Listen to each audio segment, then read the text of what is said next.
यहाँ विकास का मुद्दा है, सुरक्षा का मुद्दा है और हम तो भारतीय जनता पार्टी को ही समर्थन करेंगे। झारखंड में आए दिन माँ बहने बेटी का बलात्कार हो रहा है। हाल फिलहाल में ही कुछ नहीं करते हैं, सिर्फ अपना परिवारवाद करते हैं, अपने परिवार को ही देख रेख करते हैं। जेएमएम कांग्रेस जितने भी है सब परिवारवाद पार्टी। बीजेपी को वोट देंगे कि यहाँ की सरकार इतनी भ्रष्ट हो चुकी है, इतनी गड्ढे में गिर चुकी है को अगर हमारा बस चले ना तो हमारे यहाँ की पूरी जनता जो है ओड़िया में गोबर फेंकवाएगी। अब इंफॉर्मेशन का होगा लेवल अप, क्योंकि आप देख रहे हैं कवर अप। नमस्कार, मैं हूं वेद प्रकाश और आप देख रहे हैं कवर अप। हम लोग इस वक्त मौजूद हैं मांडर विधानसभा में। जैसा कि आप सभी जानते हैं कि यहाँ जो विधायक थे बंधु तिर्की, उन आय से अधिक संपत्ति मामले में उनकी विधायकी समाप्त कर दी गई और यही कारण है कि यहाँ पे उपचुनाव हो रहा है। हमारे साथ कुछ लोग हैं, उनसे जानेंगे कि इस बार विकास जो है क्या किन मुद्दों पे वोट करेंगे और किन को करेंगे। आइए बात करते हैं। क्या नाम हुआ आपका? मेरा नाम रामबालक ठाकुर हुआ। आप इस बार क्या मुद्दा है और किन लोगों को समर्थन कर रहे हैं? मुद्दा तो देखिए यहाँ विकास का मुद्दा है, सुरक्षा का मुद्दा है और हम तो भारतीय जनता पार्टी को ही समर्थन करेंगे, क्योंकि उसके साथ विकास भी जुड़ा है और शांति व्यवस्था भी उसके साथ जुड़ा है। शांति व्यवस्था से क्या तात्पर्य? अभी रांची में जो 10 जून को हुआ वैसी घटना का बात कर रहे हैं या फिर कुछ और? देखिए हाल फिलहाल में रांची में भी इस तरह का दंगा हुआ और झारखंड में आए दिन माँ बहने बेटी का बलात्कार हो रहा है। हाल फिलहाल में ही 5-10 दिन के अंदर इसी जगह मांडर थाना के बगल में ही एक गाड़ी के डिक्की से 5 लाख रुपया चोरी करके यहाँ से चंपत हो जाता है। किसी का कान में जू तक नहीं रेंगता है और चारों तरफ हाहाकार मचा है, लूट खसोट मचा हुआ है, कोई सुरक्षित यहाँ नहीं है। अच्छा, तो आप ये बताइए कि चूँकि पहले यहाँ विधायक बंधु तिर्की थे, तो क्या आपको लगता है किन कारण से आप भाजपा को वोट देना चाह रहे हैं? ऐसा कुछ तो निराशा होगा, लग रहा होगा कि ये काम नहीं। देखिए हमारी जनता, हम लोग यहाँ से चयन करके भेजते हैं, वोट दे के भेजते हैं। वहाँ जनता का काम करेंगे, देश का काम करेंगे, हम लोग की समस्या को उठाएंगे। लेकिन यहाँ से जाने के पश्चात वे लोग कुछ नहीं करते हैं, सिर्फ अपना परिवारवाद करते हैं, अपने परिवार को ही देख रेख करते हैं, समाज का जनता का कोई देख रेख नहीं करते हैं। इसी कारण है उनको आय से अधिक संपत्ति के मामले में हम लोग तो नहीं, कोर्ट के माध्यम से उनको सज़ा सुनाया गया, वहाँ चोर निकला, इसलिए हम लोग तो उनको वोट नहीं देंगे। जेएमएम कांग्रेस जितने भी है सब परिवारवाद पार्टी है।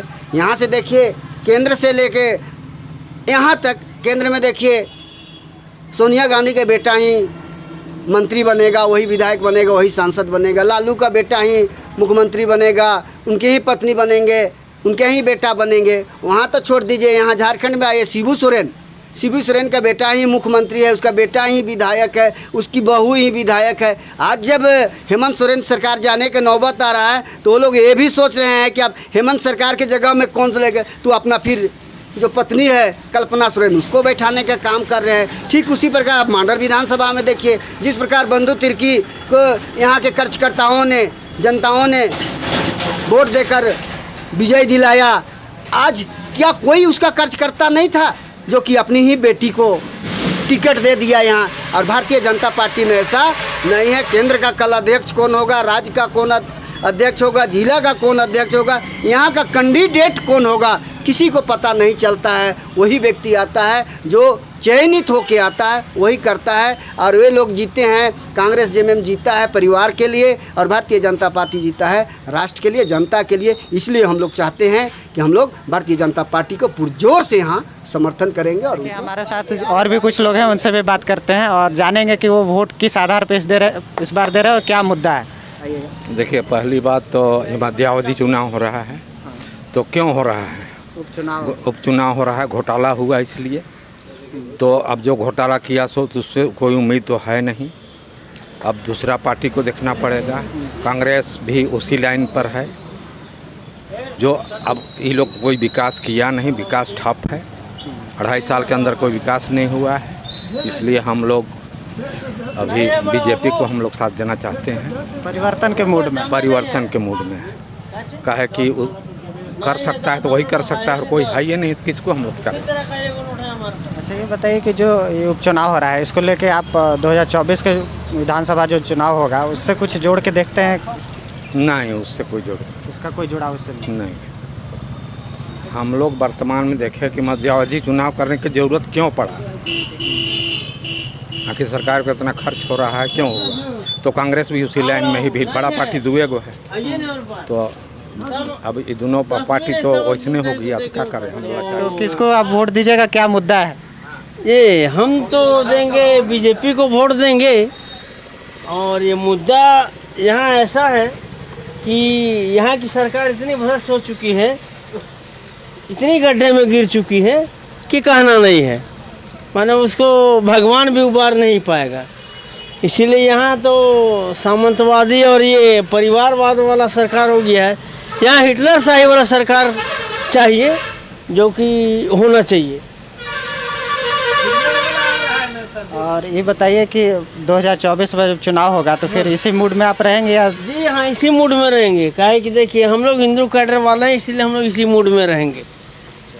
हम लोग में चेंजिंग नहीं आ सकता है। इस सरकार से आप नाखुश दिख रहे हैं? जी एकदम नाखुश हैं, ऐसे नाखुश हैं कि इनको अगर हमारा बस चले ना तो हमारे यहाँ की पूरी जनता जो है वो ओड़िया में गोबर फेंकवाएगी। इस तरह का उम्मीद है। क्या मुद्दा है, किन मुद्दों पे वोट इस बार वोट दे रहे हैं आप? हम लोग राष्ट्रीय मुद्दा पर वोट देते हैं। राष्ट्रीय मुद्दा कौन सा मुद्दा, अगर राष्ट्रीय मुद्दा को आप मानते हैं? राष्ट्रीय मुद्दा है कि मोदी जी के हाथ को मजबूत करना, मोदी के नेतृत्व में सारे राज्यों में शासन व्यवस्था कायम रखना। तो अच्छा ये बताइए कि चूँकि अभी मांडर में तो अभी लोकसभा का चुनाव नहीं हो रहा है, यहाँ अगर देखा जाए पूरे देश भर में लोकसभा का चुनाव नहीं है, विधानसभा का चुनाव भी झारखंड में 24 में होगा। एक उपचुनाव से कैसे राष्ट्रीय मुद्दा प्रभावित हो सकता है? हो सकता है ना, किस तरह से? इस तरह से होगा कि अगर मान लीजिए कि अभी बीजेपी की विधायक अगर जीत जाती है, हाँ, तो यहाँ आपका राज्य सरकार को चैलेंज कर सकते हैं, विपक्ष जो है सो चैलेंज कर सकती है और चैलेंज करके उसको सत्ता से बाहर भी कर सकती है। चलिए, तो यही मुद्दा है, मतलब भाजपा के सपोर्ट में आप। और ये बताइए कि अभी जो चूँकि देख रहे हैं देश भर में जो मुद्दा चल रहा है अग्निवीर अग्निपथ स्कीम वाला, आप उसके बारे में क्या सोचते हैं? देखिए उस सब के बारे में ये जितने भी देश में जो भी प्रोग्राम चल रहा है वो डेवलपमेंट के लिए चल रहा है। फिर इतना विरोध हो रहा है अग्निपथ स्कीम को लेकर? विरोध हो रहा है तो संकुचित दिमाग वाले लोग विरोध कर रहे हैं, है ना। और राष्ट्र हित के बारे में लोग नहीं सोचते हैं, वे लोग पार्टी हित के बारे में सोचते हैं। यही कारण है हमें ये देखना है ना कि मेरी जो बीजेपी की गवर्नमेंट है, मोदी जी का जो नेतृत्व है, उसने जिस प्रकार देश के बाउंड्री को मजबूत किया, तो बाउंड्री मजबूत हो गया तो घर भी मजबूत होगा, घर का भी न्यू सही होगा, और घर का न्यू सही होगा तो घर के सारे सदस्य का न्यू सही होगा। तो ये तो राष्ट्र का मुद्दा हो गया। राष्ट्र का मुद्दा नहीं सर, राष्ट्र का मुद्दा के साथ में जो है ना सो स्थानीय मुद्दा भी जुड़ा हुआ है। केवल वो राष्ट्र मुद्दा नहीं है, वो स्थानीय मुद्दा से लिंक्ड है, वो जुड़ा हुआ है। आप मतलब कि उस परिप्रेक्ष्य में देखिए, आप में देखने की वो सक्षमता होनी चाहिए। ऐसा थोड़ी है कि विधायक हम चुन दिए तो केवल झारखंड के लिए, झारखंड के हित में काम हो रहा है।